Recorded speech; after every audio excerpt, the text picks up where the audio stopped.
Today I'm going to show you a really quick, easy design that you can either do all in buttercream or you can do a little bit of buttercream and a little bit of fondant. Have a very small cake here. This is actually a 6 and an 8-inch cake. I've covered them in roll fondant. This is avocado green by AmeriColor is the color I use to color my fondant. And you could do it in buttercream also, this cake, if you prefer.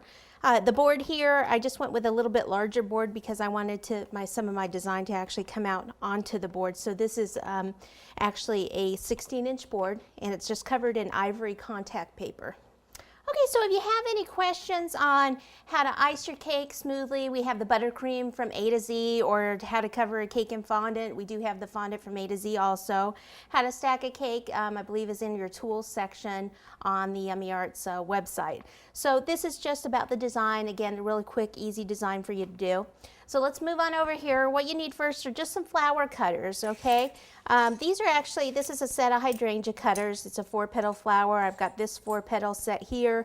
This one is actually a cookie cutter, which is a dogwood cookie cutter, but it's a little bit big for this cake if I put it up against the cake. But basically, if you have any kind of shape like this, you can do this cake, or even a set that's similar. I'm going to use this set right here because I wanted a larger and a smaller flower. So what I do is I take some white fondant, and what I did is I added some of the Tylose powder into it because it just, the flowers will just dry a little bit quicker and be a little bit stronger. So to put this in there, you can use about 2 teaspoons per pound of fondant and just place it in there and just knead it up. And it's best if you do let it sit for a little bit and let the fondant become a little bit firm, but you can also use it right away. You know, if you're in a hurry, like I'm usually in a hurry, or don't think to do it ahead of time because I have so many other things going on, just like everyone out there. Okay, so just roll it out. These aren't meant to be, I mean, you could do gum paste flowers. That would be a finer flower, more delicate looking flower, but this cake is just meant to be a little bit of a quick design for you. We move some of this out of the way. Flower cutter here.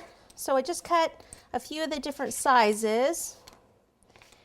Use a ball tool to pop those out. You can go like this if you want on the back so that you get a nice cleaner cut. Bring your piece of foam pad over here. This is just a gardener's pad that I've cut up. This is what I use for classes. Take a ball tool, and from the center here, slide inward, in. I prefer the metal ball tools. I'm going to go with the smaller side here for the smaller flower.